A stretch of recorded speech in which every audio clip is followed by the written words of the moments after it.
अस्सलामुअलैकुम दोस्तों, हमारे चैनल रज़वी पैगाम 20 से जुड़ने के लिए सब्सक्राइब करें हमारे चैनल को। या चलो थानवी साहब खुद क्या कहते हैं उन्हीं की भी जबानी सुन लो। किताबी थानवी की है कमालात अशरफिया।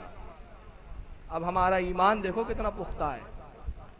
थानवी साहब कमालात अशरफिया सफ़ा 356 मलफूज नंबर 128 पर कहते एक शख्स ने पूछा, हम बरेली वालों के पीछे नमाज पढ़ें तो नमाज हो जाएंगी या नहीं? फरमाया हाँ, हम उनको काफिर नहीं कहते अगरचे वो हमें कहते हैं। बरेलियों के पीछे नमाज हो जाएंगी, वो हमें काफिर कहते लेकिन हम उनको काफिर नहीं कहते। तो हम मुसलमान ही नहीं, तुम्हारे इमाम हैं। हम मुसलमान ही नहीं बल्कि क्या है, हमारे इमाम। हम तुम्हारे इमाम हैं। और एक चीज सुन ले, अब जो लोग कहते हैं उनके पीछे हमारी नमाज होंगी क्या नहीं होंगी, वो तो थानवी साहब ने फैसला कर दिया। वो हमें काफिर कहते तो उनकी हमारे पीछे नहीं होंगी, हम उनको काफिर नहीं कहते, हमारी उनके पीछे हो जाएगी। तो अब इनके पीछे हमें नहीं पढ़ना है। और जब ये बात तस्लीम हो गई कि हमारे फतवे के मुताबिक तुम्हारे पीछे तो हमारी नमाज नहीं होती लेकिन हमारे पीछे तुम्हारी हो जाती है, तो जिसके पीछे होने का यकीन है इमाम भी उसी जमात का रखा करो। जहां कंफर्म हो और जहां डाउट हो वहां नहीं। और अल्हम्दुलिल्लाह इसी तरह से एक चिमूर की मस्जिद हमारे हाथ में आई थी। चिमूर करके एक इलाका है, महाराष्ट्र का इलाका है, छोटा सा गांव है, आपने शायद ही नाम सुना होगा। चिमूर में एक दो चार लड़के आते थे, पूरा देवबंदियों का गढ़, मुझसे ताल्लुक हुआ। तो उसमें एक साहब थे चिमूर के रहने वाले जो नागपुर में इलेक्ट्रिक का सामान, इलेक्ट्रिक के पार्ट्स खरीदने आते थे। इत्तेफाक से दोस्ती हुई, पता चला इंतहाई बदबूदार देवबंदी है, तबलीगी जमात के।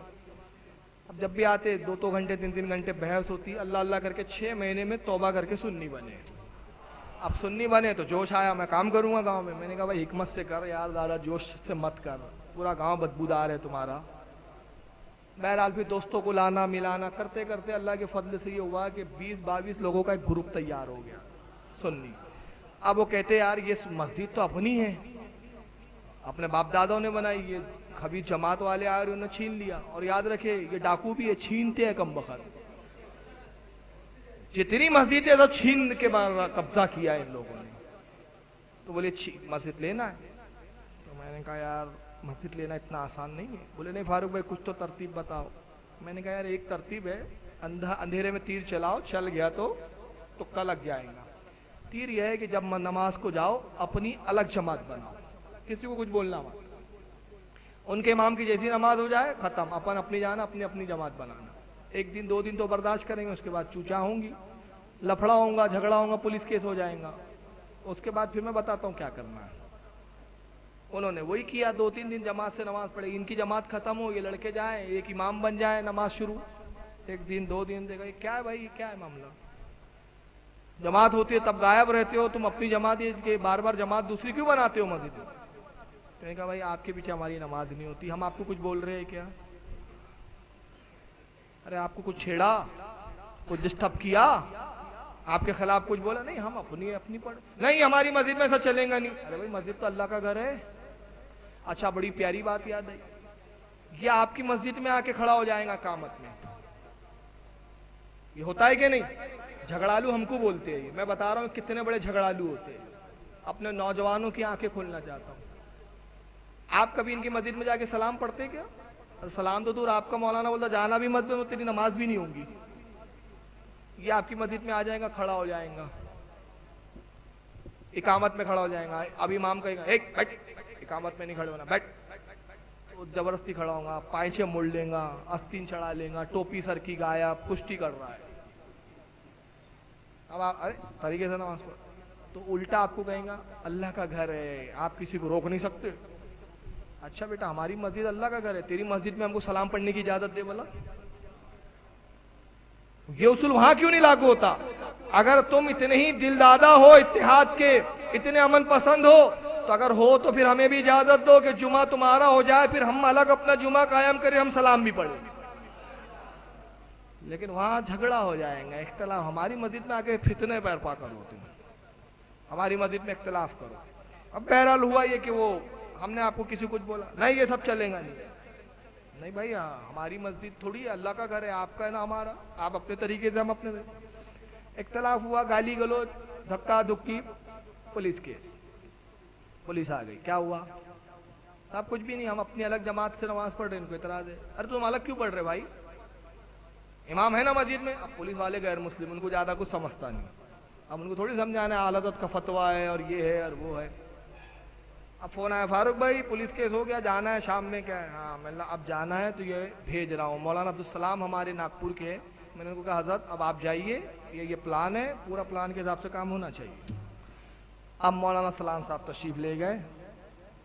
हाँ ये साहब हमारे धर्मगुरु है, ये बात करेंगे। हाँ क्या मौलवी साहब, ये क्या है, झगड़ा वगड़ा? नहीं साहब कोई झगड़ा वगड़ा नहीं, ये तो बच्चे नमाज पढ़ रहे, पढ़ने देना चाहिए। नहीं तो आप इमाम है, पेमेंट देती है ट्रस्ट इसको, क्यों आप अलग कर रहे हो झगड़ा? नहीं साहब असल में क्या है, इनके इमाम के पीछे हमारी नमाज नहीं होती, लेकिन हमारे इमाम के पीछे इनकी हो जाती है। अरे ये कैसी बात? हाँ साहब ऐसी है, हमारे गुरु ने कहा ये लोग मुसलमान ही नहीं है पक्के, और इनके मौलाना ने लिखा है इनके पीछे पढ़ लिया करो, झगड़ा मत किया करो, ऐसा लिखा है। तो बोले नहीं ऐसा कुछ नहीं लिखा है। कमालात अशरफिया खोल के रख दिए, थानवी ने लिखा है भाई। बुला लो दारुल उलूम देवबंद से फतवा कि ये किताब तुम्हारी है या नहीं है। नहीं, पुलिस वाला था वो आया, लॉ एंड ऑर्डर को डिस्टर्ब करने का नहीं, ये हटाओ ये इमाम को, चलो दूसरा इमाम लाओ। जिसके पीछे सबकी होती वो इमाम मांगता है। ताली मत बजाइए।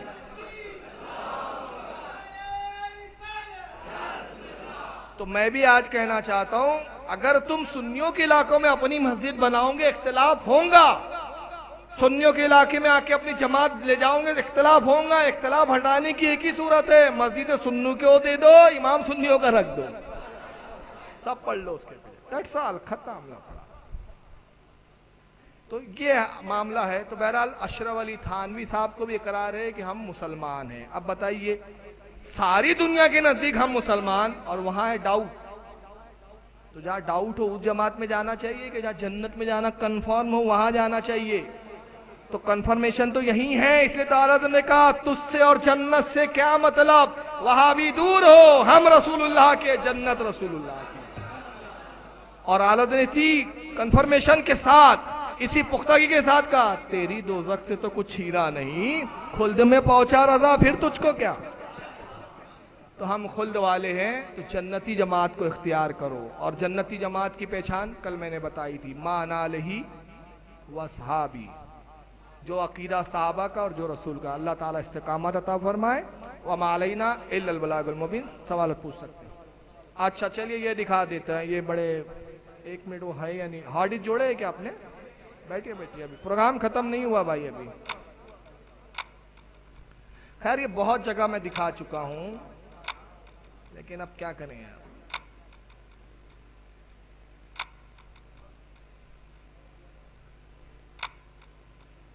आइए, बॉम्बे में तो जगह जगह कई बार मैं खुद चैलेंज कर चुका हूं कि भाई अगर तुम हक्कानियत का दावा है और उम्मत से इख्तिलाफ को ख़त्म करना चाहते हो, तो जिन मसाइल में आपसे और हमारा इख्तिलाफ है उस पर आके आप गुफ्तगू कर लें।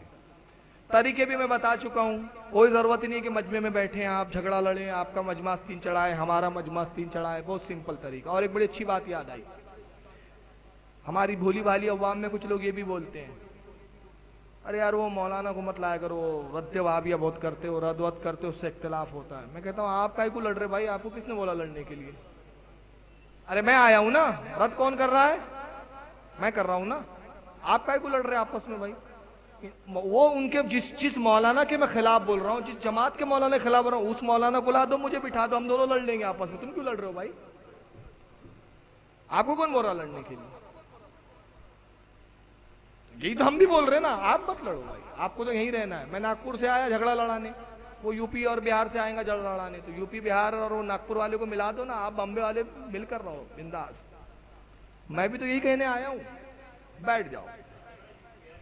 हाँ यूपी बिहार का झगड़ा है ना, यूपी से आ रहे, बिहार से आ रहे, हम तो खैर, मैं तो महाराष्ट्रियन हूँ, प्योर महाराष्ट्रियन हूँ, मैं प्रांत की बात नहीं कर रहा, एक मिसाल दे रहा हूँ। मैं नागपुर से आया, झगड़ा लड़ाने आया, ये कल होऊंगा, हमारे मौलाना की बहुत बोला, झगड़ालू मौलाना था, नमाज पे तो बोला ही नहीं, रोजे पे तो बोला ही नहीं, इत्तेहाद पे नहीं, माँ के हुकूक पर नहीं, बाप के हुकूक पर नहीं। सबको मालूम है माँ बाप की इज्जत करना चाहिए, सबको पता है। और वो होती है तकरीर, हमारे उलमा उस पर बोलते हैं, मैं भी बोलता हूँ। अगर मेरी इस्लाही तकरीर सुनना हो तो जाओ नेट पर देखो कितनी इस्लाही तकरीरें हैं, बहुत इस्लाही तकरीरें। लेकिन जो टॉपिक होता है उस पर भी बोलना ज़रूरी होता है, जो ज़रूरत होती है उस पर बोलना ज़रूरी होता है। बीमारी कैंसर बोलते बुखार का इलाज करो, अरे यार बुखार से तो आदमी रहकर भी बच जाएगा, मरेगा नहीं, कम से कम कैंसर से तो मर जाएगा कम। तो बड़ी बीमारी है ना, बड़ी बीमारी क्या है, बदअकीदगी की। तो मैंने कई जगह चैलेंज किए, बॉम्बे में भी, इससे पहले भी कई जगह, और चैलेंज में हर बार ये दोहरा रहा हूँ कि जिन मसाइल में इख्तिलाफ है, जो मसाइल में, एक एक मसाइल के लिए बैठे एक एक दिन, दो दो दिन, और उसके लिए कोई ज़रूरत नहीं है अवाम में बैठे, आपके मौलाना, हमारे लोग, एक रूम, आपके साथ 2 आदमी, हमारे साथ 2 आदमी, वीडियो कैमरा रख दीजिए, बातचीत जो भी हो रिकॉर्डिंग कर दीजिए, सीडी कॉम को दे दीजिए, सीडी घर में लोग अपने टीवियों पर, अपने जो है सीडी प्लेयरों में लगाकर इत्मीनान से देख लेंगे, समझ लेंगे क्या है हकीकत। आइए, ये बॉम्बे में मैंने पहला एक चैलेंज किया था, सुन लें। और अगर ये गैर मुकल्लिदीन तक मेरी आवाज जा रही है तो मैं इस बात पर उनको मुनाजरे का चैलेंज कर रहा हूं, मुनाजरे के साथ। अगर हिम्मत हो तो इस बात पे वो मुनाजरा कर ले, जब चाहे मैं आ जाऊंगा इंशाल्लाह।